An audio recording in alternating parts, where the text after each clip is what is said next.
Okay, everybody, this is Kevin Creech, and I am giving the 1 minute warning for those who are still trying to come on in. Do so now.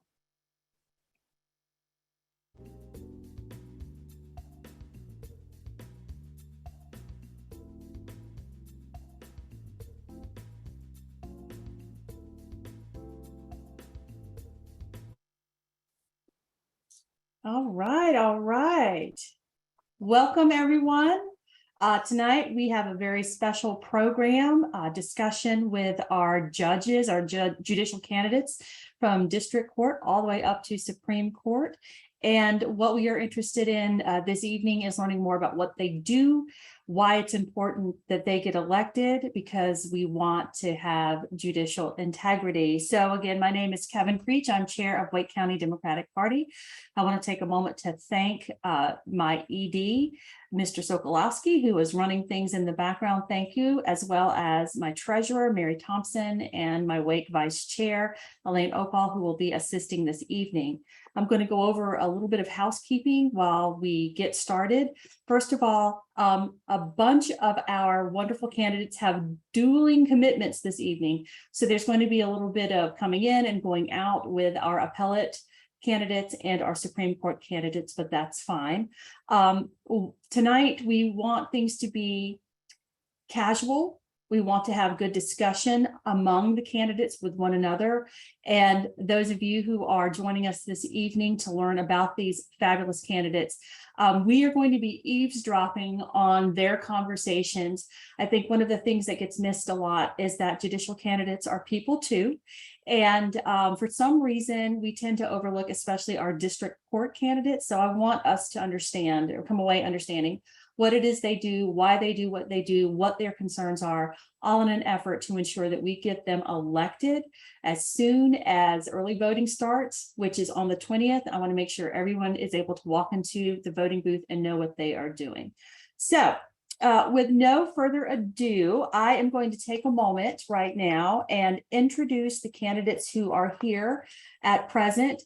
If you yourself are a candidate running for another office, or you are a sitting elected official that's not necessarily running this time, or even if you are, please make sure that you send a chat to !chat or elected/candidate, !elected/candidate. Say who you are, what you're running for, or if you're an elected official, who you are and what you're elected to, and we will have a little bit of a roll call in a moment. So we're going to start this evening with our appellate court judges. Ms. Thompson, if you would please spotlight our wonderful judges as I am saying their name. And so we will end up with all four appellate judge folks up on the screen in just a moment. So first of all, we have with us Ms. Carolyn Jennings Thompson. Judge Thompson is running for seat 8. Judge Thompson is a former district and superior court judge with over 25 years of law experience. She is also a state certified superior court mediator. So Judge Thompson, thank you for being here. Next, we have Brad A. Salmon, seat 9 for appellate court. Judge Salmon is the founder of the Salmon Law Firm with several years of experience. He currently serves as appeals court judge for Lee, Harnett, and Johnston counties. So if we can get them on the screen spotlit, please, Judge Thompson and Judge Salmon. Next, we have with us Gail Murray Adams. She is running for seat 10 for the appellate court.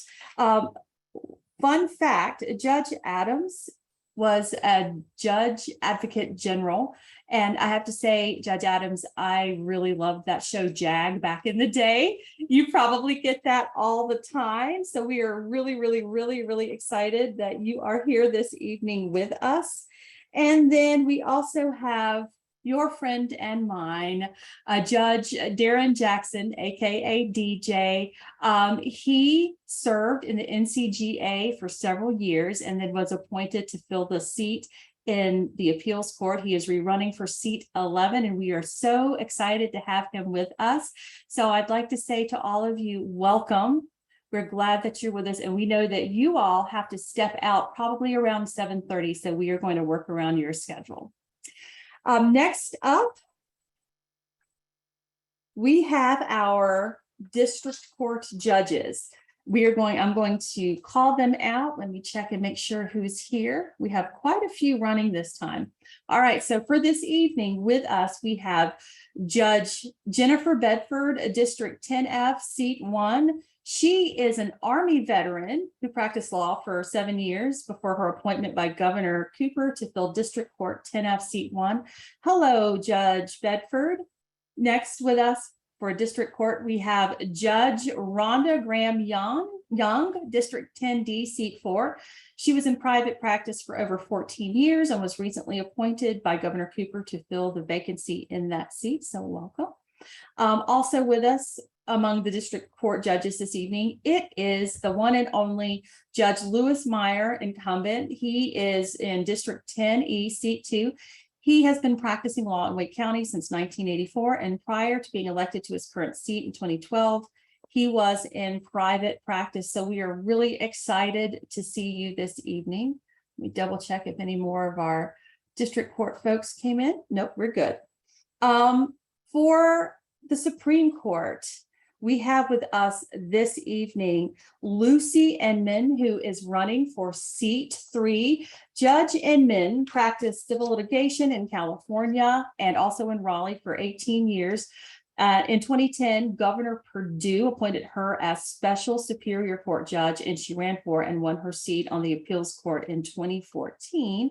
So welcome, Judge Inman.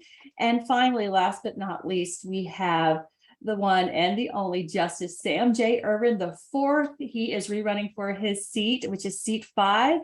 Justice Ervin was elected to the Supreme Court in 2014, and prior to that, he served as an appeals court judge and on the North Carolina Utilities Commission.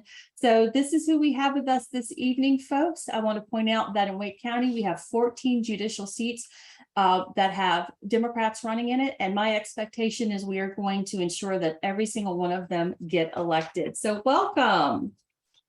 What we're going to start with is an open discussion about what your court level does. So not a lot of people understand what the different levels do. And we're going to start with our Supreme Court justices, Judge Inman, I put that out in the universe. Justice Ervin and Judge Inman, this goes to both of you. So I want you to unmute and give us a couple of minutes, just talk back and forth, explain to us, what is it exactly in layperson's terms that the Supreme Court, the North Carolina Supreme Court does? Lucy, I'll let you have first crack at it. I was going to let you start since you actually are on the Supreme Court. Okay, well, what the Supreme Court does is it hears appeals from the trial courts and district courts. We hear appeals in all manner of cases. An appeal to make sure that everybody's on the same page about it is not a do-over of what happens in the trial court before the district court or the superior court. Instead, what we do is look to see if our brethren and sistren on the trial court level have made correct legal rulings or not. Our cases cover all kinds of things. We have criminal cases, civil cases, business cases, administrative cases. Basically, you name what kind of case we've got in the system, and this court will see it at some point. We're the highest court in the system. And so our job is to resolve the most difficult, complicated legal issues that come before the courts in North Carolina. And our decision is final with respect to North Carolina law. And I will just add to that from the perspective of being a judge on the Court of Appeals.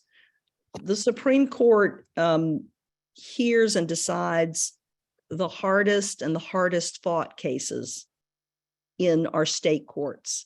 Unlike at the Court of Appeals, where people have a right to appeal, appeals get to the Supreme Court either because they're in a very special category, like death penalty cases or utility rate cases, or business court cases, or because there was a split decision at the Court of Appeals, or because the Supreme Court in its discretion has granted someone's petition to hear it.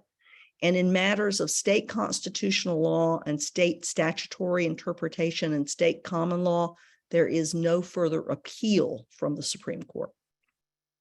Thank you so much. That's very clarifying for a lot of our stakeholders. This same question is going to our appellate court candidates and judges who are sitting here this evening. So in layman's terms, among those of you who are here right this minute, what is it that the appellate court does? What is it? What is an appeals court judge? Let us know. Go ahead and unmute and get to talking. I take it you're asking about the Court of Appeals? All right. So the Court of Appeals, there are 15 members and they sit in panels of 3 to decide cases. And so when someone, like I'm on the trial court level now as a Superior Court judge. And so if someone says, I want to appeal, that case goes, appeal a decision that I've made, that case goes to the Court of Appeals. And parties write briefs and create a record from the court below and file those briefs. And then the Court of Appeals judges read those briefs and then sometimes bring parties in for arguments. But it's not a do-over. The appeal is not a do-over. That means there won't be a jury sitting in the Court of Appeals. There won't be witnesses brought in. The decisions that the Court of Appeals makes are made solely on the basis of the record that is before them. There is no additional testimony. And Darren, Judge Jackson, sits on the Court of Appeals, so he can probably add a little more insight since he's actually there. I think you did an excellent job, Judge Adams. I would say that we do not get to pick our cases on the Court of Appeals. Anything that is appealed from our district or superior courts relatively are from the Industrial Commission, Utilities Commission in some matters, and from administrative agencies. When it comes to the Court of Appeals, we hear a lot of cases, usually about 1,400 a year. And so it's a very busy court, I would say. Not that all courts aren't busy, but it's just a very busy court. Judge Salmon, hi. What would you like to say about it? Well, I'm very sorry. First of all, my wife has the regular computer I use, and she is at a city council meeting, so I'm here and I cannot make my camera work. And I apologize for my deficiencies in that regard. But I don't think I can add much more to that. It's obviously a high volume, the intermediate court, intermediate appellate court. It doesn't deal with a lot of the more highly publicized, sexy issues that you see. But I think it's been well described by Judge Adams and Judge Jackson. Not sure I can add anything else. Very well. Quickly for you, how long is a term if you're sitting on the appeals court? It's 8 years. Fantastic. Yes, And another pop quiz for you. How many appeals court seats are there total? there are 15 total, and there are 4 up for election this cycle. Very well. So, You get a gold star. Thank you all for right, that. great. I love gold stars. We All are currently outnumbered 10-5 on the Court of Appeals. That was my next question. Yeah. Okie dokie. For those of you who believe balance is important. Very well. Keep that in mind, friends and neighbors. We have work to do. Okay, next up, I want to speak with our district court judges who are, quite frankly, often overlooked. We have a lot running in Wake County this time. We do have a few seats that are uncontested. There are some seats where the Republicans are uncontested. And I will say last election, we lost a lot of seats and it was very concerning for me. So I have Judge Bedford, Judge Young, and Judge Meyer. What can you tell the folks in layman's term what the district court does? I'll let Judge Meyer start since he's been on the bench longer than I have. Well, thank you, Judge Young. I trust everybody can hear me and is not overly disturbed by the shiny glare from the top of my head. But I'll tell you a little bit about district court. Those of us on the district court bench look at it as sort of a workhorse of the trial court level. Just in Wake County alone, we're disposing of over 200,000 civil and criminal cases each year. The types of cases that we preside over in district court have a great variety. On the criminal side, it's misdemeanor crimes, traffic offenses, DWIs, criminal domestic violence cases, misdemeanor probation violations, juvenile court. We also have the authority, and we do a lot of this in Wake County. We can take a guilty plea and do a sentence in the 2 lowest levels of felonies, and that's most of your felonies. On the civil side, of course, we have all of the family law cases, the county agency child support cases. We have civil domestic violence cases, and we do civil disputes that are under a certain monetary limit in value as far as the claim for relief, whether it's a contract case or an employment case or a personal injury case. We also handle the involuntary commitments for people that where a petition is filed to have a person involuntarily committed because they're mentally ill and they're dangerous to themselves or others. So it's a large variety of different kinds of cases. And we're very busy every day in Wake County with very full dockets. In our criminal courts, we'll have 50 defendants in front of a single judge in the morning and the same in the afternoon, and a very high volume of cases on all of the different courtrooms. So we're working very hard. We're glad to serve the folks, and I guess that's a nutshell description of our district court. I'm glad to turn it over to our other judges to give their view on the district court. The only other thing or courtroom that I think, I'm not sure if you mentioned, Judge Meyer, is abuse, neglect, and dependency. So we also deal with abuse, neglect, and dependency court as well. As Judge Meyer said, I think they run 19 courtrooms every day or close to that. So it's a lot of courtrooms when you're dealing with the criminal as well as civil, the amount of courtrooms and the number of cases that come through every single day in Wake County. As Judge Meyer said, you'll have to excuse me. I'm on the way to the judges conference, so I'm stopped at a Panera. As Judge Meyer said, we are the court of original jurisdiction for misdemeanors, all of the juvenile cases. We deal with divorces, child custody, domestic violence. It is a high volume, as well as some of the most important cases I think that our court sees. All right, thank you very much. I'm going to pause here for just a moment and check in with our Supreme Court folks. I think you all need to hop off for a little bit in just a little bit. So please let me know where you are in that process. We're about 2 minutes away from when we need to drop off. Okay, well, I'm going to ask you a quick question, the two of you then. So from your perch, from your viewpoint, why are lower court seats so important? Why are lower court seats? Lower level court seats so important from the perch of the Supreme Court? Why is it important that we have really strong district courts and superior courts and even appellate courts? I can take this one first. Justice Irvin, since I'm a lower court and have been a trial judge. As Justice Irvin said, and I think Judge Adams said, at the Supreme Court, the Court of Appeals, there are no witnesses.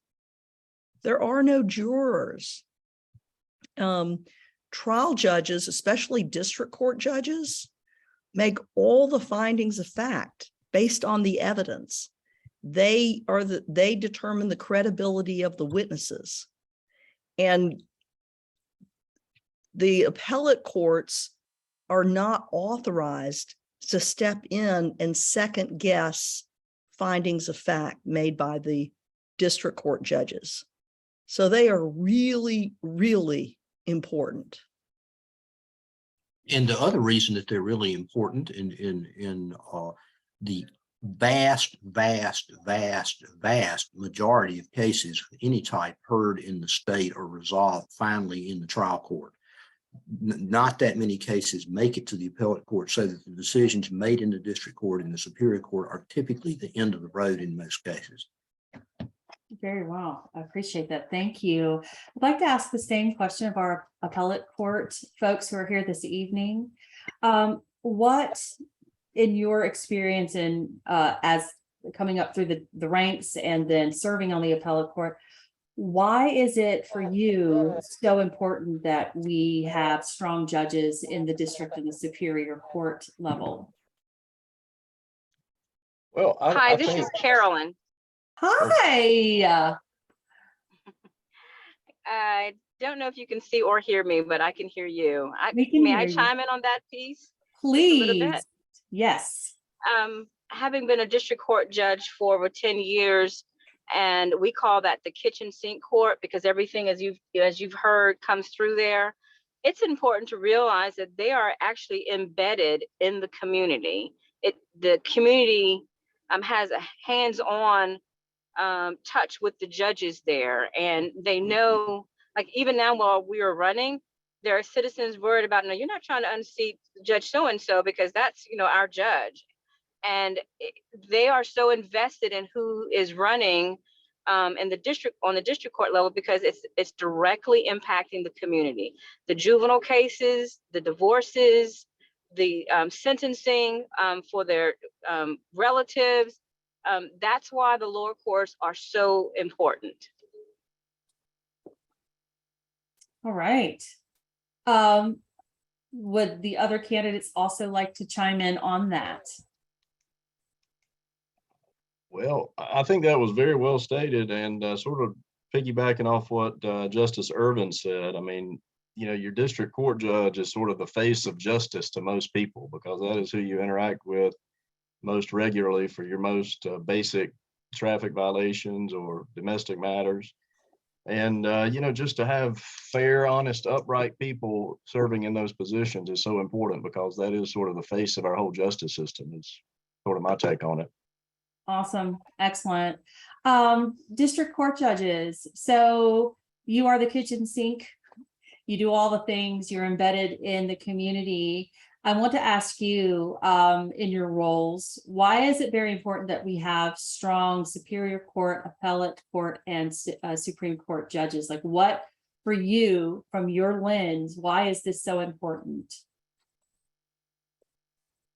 I'll try to tackle that first. It's important to have good, capable superior court judges because they handle the most serious felonies. And those typically involve a jury trial. They also handle the very large civil cases, whether it's a large contract or construction dispute or medical malpractice or other personal injury case. So there's a whole lot at stake for individuals and for companies, businesses in superior court. And as far as our appellate court judges, the trial court judges are not infallible. We do make mistakes on occasion. And so it's important to have the appellate judges review our cases when there are appeals and make sure that we're following the law and that our decisions are correct under the law. And if there's a mistake, that the appellate courts can correct it. And to tack on to that, I think I find such confidence in the fact that my decision can be appealed, and explaining to people on the foundational level of district court that the integrity of our system is built within the possibility of appealing to a higher court. And when you get to the highest courts, then you have a panel. So I think it gives people confidence in the system that they're being treated fairly, or they have an avenue of recourse. And I agree with both Judge Meyer and Judge Bedford in that in the district court level, when you're looking at criminal district, those cases can be appealed to superior court. Or if you're in family court, if there's an appeal, normally it's going to go straight to the Court of Appeals. So you want to make sure that whomever is in the Court of Appeals or the Supreme Court is strong, because, and you want to ensure that we remove the political aspect of it. And those decisions or reviews are based on the law and not politics when you're dealing with people's livelihood. Because those decisions that we make in district court and superior court as they go up the levels impact someone on a daily basis, and a strong impact, whether it's criminal or family, that's life-changing. So you want to make sure that whomever is there is strong and is going to follow the law in each of the levels. Thank you. You read my mind, Rhonda Graham Young, because my next query, my next topic is for all of you at all levels. And it has to do with partisanship and impartiality. Our judicial races have swung back and forth between being partisan and nonpartisan for a really, really long time. And this year, all judicial races are partisan. So we've also seen, those of us who do a lot of poll reading, have seen these conservative judge slates that are being handed out for years now, and it touts it as conservative judges. So how do you feel about having partisan judicial races? And how do you yourself stay impartial and keep rank politics out of the courts? So again, how do you feel about having partisan judicial races? And how do you yourself stay impartial and keep rank politics out of the courts? And I'm going to ask our appeals folks to start this because they may need to step in just a minute. But I would like a nice fulsome conversation among you all so that we can eavesdrop on how you all work this out in your minds. So thank you so much, Judge Adams. And then we will hear from Judge Thompson and so on and so forth. Well, partisan politics has no place in the judiciary. Unfortunately, I think the public is seeing that partisan politics is playing too much of a role in the judiciary. And so unfortunately that erodes public confidence in our ability to make decisions that are fair and impartial. So one of the problems is, to me, partisanship calls into question our impartiality. And R's and D's on the ballot have nothing to do with what we as judges are supposed to do. And that is to follow the law. And that is not to follow some political ideology. It's not to follow something that someone thinks is right or is appropriate. That's not what we're supposed to do. We are supposed to follow the law, be fair and impartial without regard to political party. And as a judge, I mean, the only thing that I can do is make sure that I follow that policy myself and decide cases based upon the law and be fair and impartial and not based upon politics. And hopefully the more that we, don't show that certain partiality, the public will think that they can again have confidence in. And I don't know that will ever happen anytime soon. Everything is so politicized right now. It's so polarized. So I don't know that that's going to happen anytime soon and in the very near future. But as a judge, we just have to try to do the right thing for each and every individual who appears before us and for each and every case that we are deciding.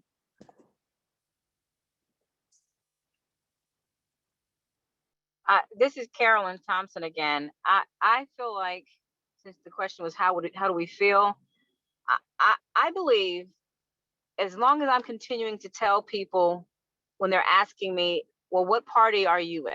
When they're asking me about my campaign, I start off and tell them, not one time in over the 10 years as a district court judge or superior court judge have I ever asked a defendant, a plaintiff, a grieving mother, a confused kid or juvenile that comes before me, hey, what are your parents? What are your parents' party affiliation? These are people, and they're not just file numbers. These are people inside the folders that come onto the bench. And so I think continuing to have the conversation, that we can have a difference of opinions about party affiliations all day, but folks just want to know, can they have a fair shot and a speedy trial and have clear transparency about where the judge stands on the law. And that will be the continuation once I'm on the Court of Appeals. It cannot be when you're reading my opinion that somebody's going to ask, well, is she a Democrat? Only thing they should ask at the end of my opinion is, did justice prevail? And that has to be the message. I thank you so much for this opportunity. But as you can see, I've got cars running along beside me, and I'm going to jump on another Zoom. But I want to thank you so much for the opportunity to put a name and a face together. And I'm sure that Paul is on this call as well. And thank you for what you're doing to get the vote out, to educate the people about the judicial race and just how important it is to vote for the judges and not wait until it's your worst day.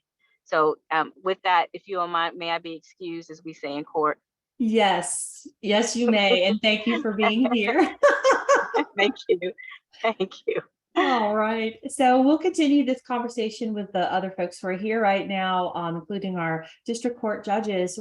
How are y'all feeling about this? I think that Judge Adams is right. Everything is like really polarized, and we see what's happened to the Supreme Court, or the Supreme Court, and people are losing faith. So how are y'all feeling about this polarization, about it being partisan, R's and D's?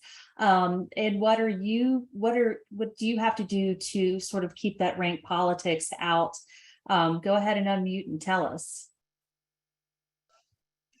I had the unique experience of actually working with Justice Jackson at the General Assembly in a nonpartisan position. I came from a background where everything was nonpartisan. So considering the significant voter outreach I've done this year, so many people don't understand why the judges are partisan, and I enjoy talking to people, even if we got to the point where they said straight up, I only vote Republican.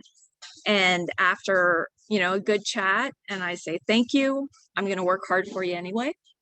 And I've had good feedback. I hate that people have that in their minds, that they're not going to be treated fairly based on how they vote, which is, it just takes away so much integrity and confidence. I'll just briefly mention that, our North Carolina judicial elections were partisan for over a century before our elections were nonpartisan for, over a decade. Recently, now we are once again partisan elections for judge, but it's, our judicial code of conduct requires that we not let partisanship enter into our work as a judge. As was stated, I'm never concerned about anybody's party affiliation. For the folks that are appearing before me, some of my rulings as a judge might be considered conservative. Some of them might not be considered conservative. I will say I'm proud to be registered with and affiliated with a party that's known for helping people who need help, because that's a large part of our job as judges. And I can talk about that later. But I will say that my fellow district court judges who are registered Republican, they do some of the same things I do to help people who need help. Their decisions and their rulings might on a given day be considered conservative, or might be considered not so conservative, because all of us are focused on being fair and impartial and making our decisions based on the facts and the law. But yes, like Judge Bedford said, when we're out there campaigning, we do encounter folks that have this sort of litmus test for their vote for a judge, and what your party affiliation is. And I just try to talk to voters, regardless of their party affiliation, about what we do. When I had a contested election in 2014, it was nonpartisan. My opponent happened to be a fellow Democrat, but we went to a lot of Republican gatherings and spoke to folks, and they were mostly nice to us. So I haven't really seen the partisanship invade on the campaign trail for district court judges too much, but it's there. So I know that I think Judge Jackson has to jump in a minute. Also, I wanted to give you a moment to share what your thoughts are on this, because you also served in the House NCGA, which is so partisan. So tell us what you think. Well, part of the reason for leaving the General Assembly was to try to get away from some of that partisanship. And I guess you would say I haven't gotten completely away from it. I think that would be the fair way to put it. If it was up to me, we would still run as nonpartisans. If I didn't have to get, I don't know, 100,000 signatures to get on the ballot, I probably would change my party to unaffiliated, just because that's what I think of as a judge. I actually, when I first started practicing law, I had a partner who encouraged me to go to the Democratic Men's Club to get to know the judges, because they would come every time. And I got to know both the Democrat and the Republican judges because they would come speak to those groups. I haven't been invited to speak to a Republican group all year. And if we were running nonpartisan, I think they would. And I think that would be a benefit to me. And I think it would be a benefit to those that get to hear. So I'm disappointed in it. I'm also disappointed that the General Assembly got rid of the public financing. I think almost every judge, at least on the appellate level, took advantage of that. And I just think it's tough to ask judges to make calls for money, especially because the people most likely to care are the lawyers who are in the system. And that presents the potential that somebody on the outside looking in might say, well, that lawyer gave Judge Jackson $100 last campaign. That must have been the reason for that decision. And so we could avoid all of that very easily by returning to public financing. But that's the way I'd like to see it, just not the way the world is. If I'm like Judge Adams, I don't think partisanship has any place in the courtroom. Very well. Okay, we're going to thank you for having me. Oh, we are so pleased. Thank you so much for taking time to bring education to us. We are going to move on to another topic, but I want to check in really quickly with Judge Adams and Judge Salmon. How much time do you have left with us? I'm monitoring the other meeting, and Judge Inman and Judge Irvin are on. So I think probably, and I think they're on the next to the last question. So probably maybe two or 3 minutes here. Okay, Please very describe well. your experience in dealing with Let me people ask who you differ both from you then. socially, economically, politically, in a judicial setting. If y'all could there you go, thank you. Let me go ahead and ask some other questions really quickly, and we'll start with Judge Salmon and Judge Adams. Let's see here. In your opinion, what is the most important thing or the biggest concern you have this year with regard to these races and winning these races? Are you worried about something happening or something not happening because everything is so partisan? So why is it super important that you win your races? What's on your mind? Well, I think Judge Jackson touched on it very well from the Court of Appeals standpoint. The breakdown, I hate to talk about it in terms of politics, kind of piggybacking it off of our last question. But the fact of the matter is they are partisan elections now, and the current breakdown of the 15 judges is 10-5. And, there's 4 on the ballot. If they go poorly for the Democrats, we'll be looking at a 12-3 inequity there. And talking to lawyers around the state, that makes a lot of folks really nervous to get a panel that might have see the world in a similar light. So I think just balance, like if you had to put it in one word, I think balance is probably what is most important that we're dealing with in this election. Judge Adams? Right, I would agree. Should we lose this fall, then the 15-member panel goes from 10 Republicans, 5 Republicans to 12 Republicans and 3 Democrats. And so it'd be very difficult to have a Democratic presence on a panel because there's mostly Republican judges. And so I'm sorry, Judge Adams, can you mute your other device? Because I think we're sorry, yes. I was like, she is a ventriloquist. Look at her. Anyway. Sorry, I was trying to not do that. I've been muting the other one yes. You've been great. You've been great. No, but I was saying that should should we lose in the fall, then there'll be a further imbalance on the Court of Appeals that would go to 12-3 instead of 10-5. And so this election in the fall is extremely important because we do need more balance on the court. I think diversity is a good thing. And when I say diversity, I'm not just talking about political party, but I'm also talking about racial and gender. Right now, we only have one African American who is serving on a 15-member court, and that's it. So more balance. I mean, like Judge Salmon said, we need more balance. That's the bottom line. All right. And this election in the fall is the way to accomplish that. All right. So y'all hear that out there. We need more balance. So we need to make sure that we are getting these appeals court candidates elected this fall. So we have to go for more balance. And we all say, if you don't see yourself in a space, someone who might look like you or come from a similar background, it's hard to imagine being able to go into that space and feel comfortable or to achieve that level. So thank you for that, Judge Adams. I'm going to open that same query up to our 3 district court judges. I found it interesting, Judge Meyer, you said you don't see a lot of the rank partisanship down at the kitchen sink level, as y'all have referred to yourselves as.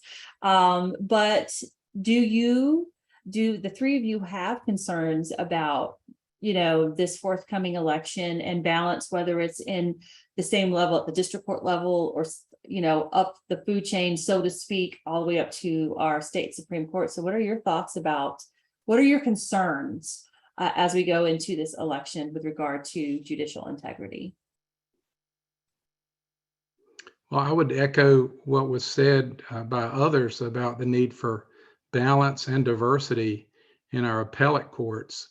I'll just point out that in my race for my reelection for district court, I do not have any opposition. I'm very grateful for that. I'm very fortunate.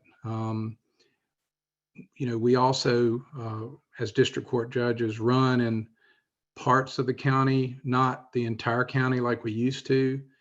My district is all of Raleigh south of New Bern Avenue and Hillsborough Street, and much of southern Wake County above Holly Springs and Fuquay Varina, and in between the middle of Garner and the middle of Cary. Other districts are, the bulk of Raleigh, North Raleigh, or the southwest part of the county, or the eastern part of the county, or the far northern part of the county. So we are broken up into different districts. So I'll just mention that. But I think right now we have a fairly even balance of judges as far as party affiliation on the district court bench. Hope we stay balanced. We have good diversity too. So I hope we stay diverse. All right. When I think about the diversity at each level, it can always be better. When I think with the district court judges, there are 19 district court judges. 5 of us are African American judges of the 19. So we're getting better. With the partisanship, I'm new. I'm the newest judge on the bench. Just got appointed, just got sworn in last month. So I'm brand new and I'm learning all of this as we go along. But what I've noticed in my short time of being on the bench is that the men and women who come before me, I don't know what their party affiliation is. That's not something I need to know in order to make sure that whatever ruling I give, whether it's in family court or it's in domestic violence court or in criminal court, I don't need to know your party affiliation. I'm looking at what is the law, or in a custody case, what is in the best interest of the child. So your party affiliation does not come into play, and it should not come into play when you're dealing with these life-changing matters.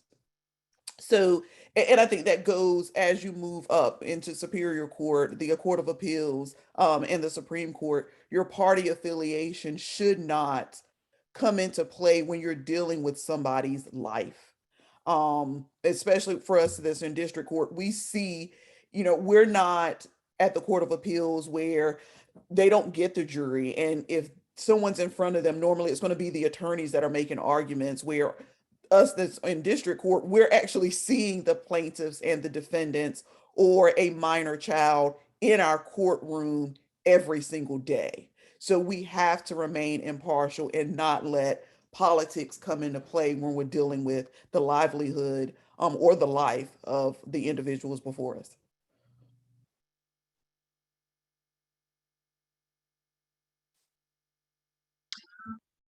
And as I think the only district court judge here today that's running a contested race, of course, I don't want to disappoint the governor, the county party, the organizations like the North Carolina Association of Women Attorneys that's endorsed me, the Wake County Voter Education Coalition that's endorsed me, the Raleigh Wake Citizens. Like, I feel like I'm carrying so many hopes and wishes, and I believe that our communities should be reflected on the bench. And I know in my neck of the woods, in Apex and Holly Springs and Fuquay Varina, we have so many incoming transplants like myself, military folks like myself, and I can only hope to continue to serve because I feel like I'm such a reflection of the people around me. All right. So I thank you for that, and we welcome back Lucy Inman and Sam Irvin. I hope you had fun on the other side. We are really excited to see you. We are getting close to the end of the programming, but I would like to hear from you, and I'm sure the stakeholders here this evening would love to hear from the two of you and to hear you discuss a couple of topics. One of them was partisanship and impartiality. We're talking about how, once again, everything is partisan. It's a Republican or a Democrat on the ballot, where we had a while where it wasn't. So for the two of you, how do you feel about that?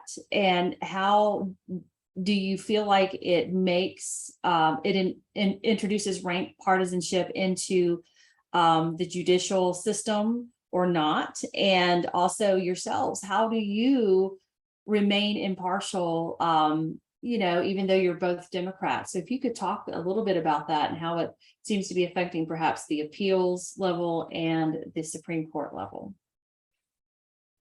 Well, let me start with that.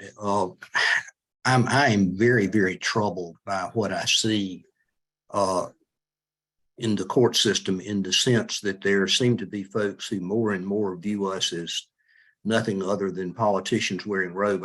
As I came back on, I think it was Judge Young who was talking about the fact that you don't know who the litigants are, you don't know what their party affiliation is, you don't care, that kind of stuff. That's equally true at the appellate level. I've never made any attempt to determine what the political affiliation of anybody was. I don't care. It doesn't have anything to do with my doing my job. I don't think that going back to partisan elections was a good idea at all, and have said that repeatedly. What it does is it gives folks the impression, I think it's erroneous in many instances, but it gives folks the impression that we ought to be looked at based upon how our decisions line up with people's policy views. And that's just not right. Our decisions are supposed to be based on the law, not on the basis of our policy views. But as voters tend more and more to get signals that they ought to do that, I think over time they're going to do what the signals suggest to them that they ought to do. And I think that in turn is going to mean that we have decreased confidence on the part of the public in the courts, because they're going to look at us as just like they look at the legislature or just like they look at the executive branch, and view us in terms of what are our policy decisions, or what are the policy effect of our decisions, rather than whether we got the issue right on the law or not. And that would be very, very harmful for the courts if that was to occur.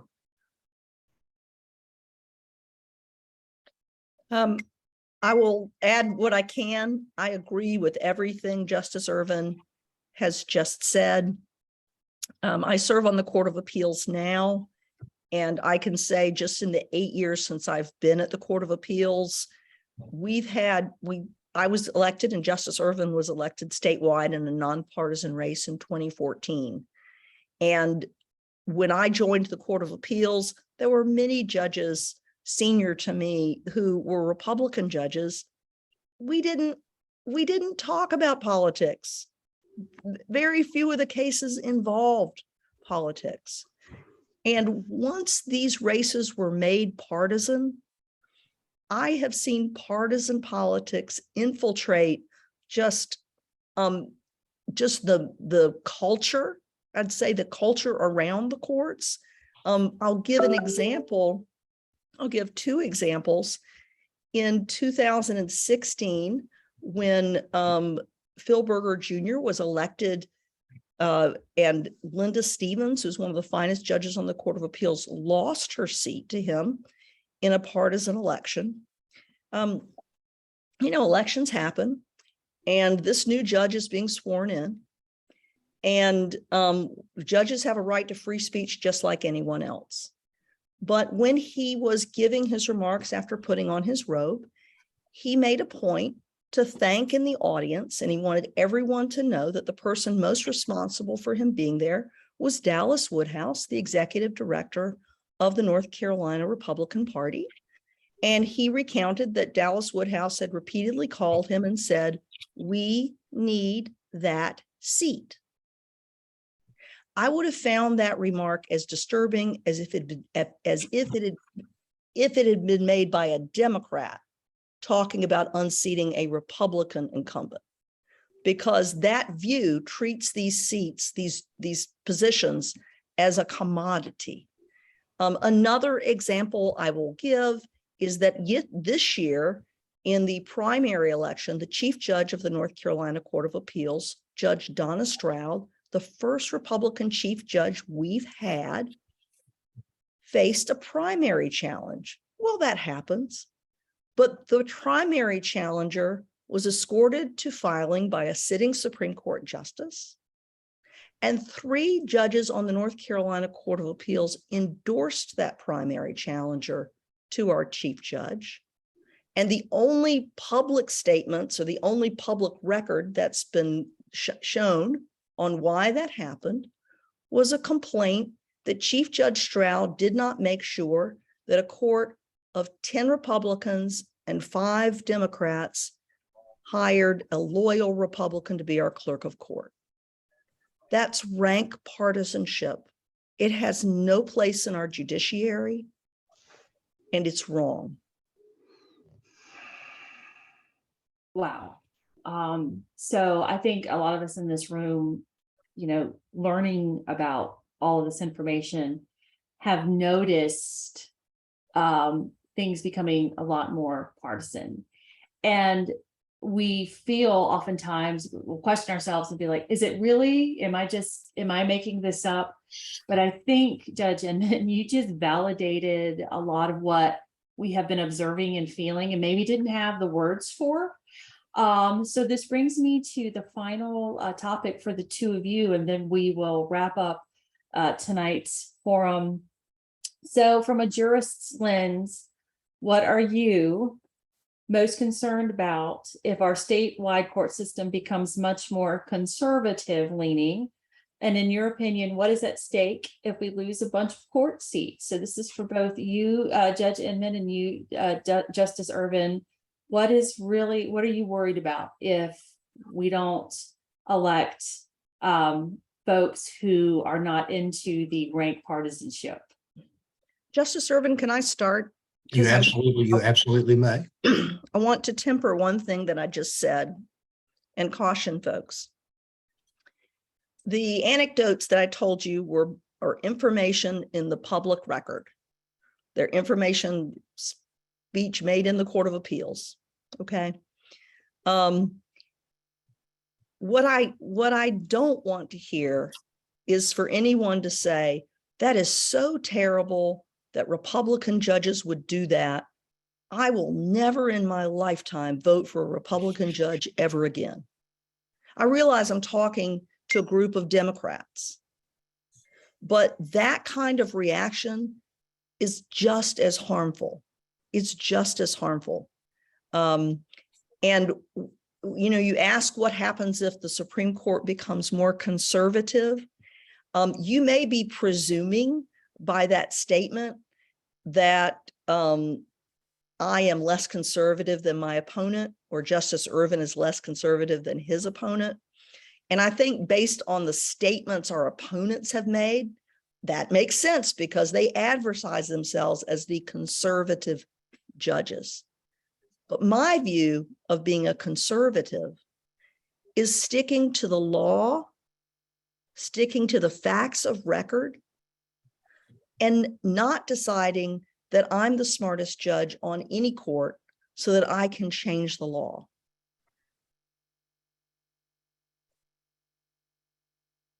And I guess I would add to that something that I say to most groups that I speak to. I mean, the North Carolina Constitution provides that our judicial officials are elected. That's not something that every state does, but our state constitution provides for that.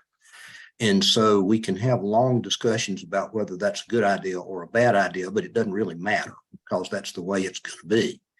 And so by virtue of the fact that our state constitution provides that judges are elected, that means that the citizens of this state have the opportunity and the obligation to determine what kind of court system they want to have in North Carolina. And I think we've got a choice to make this year. And to me, it's not a choice between people with different party labels.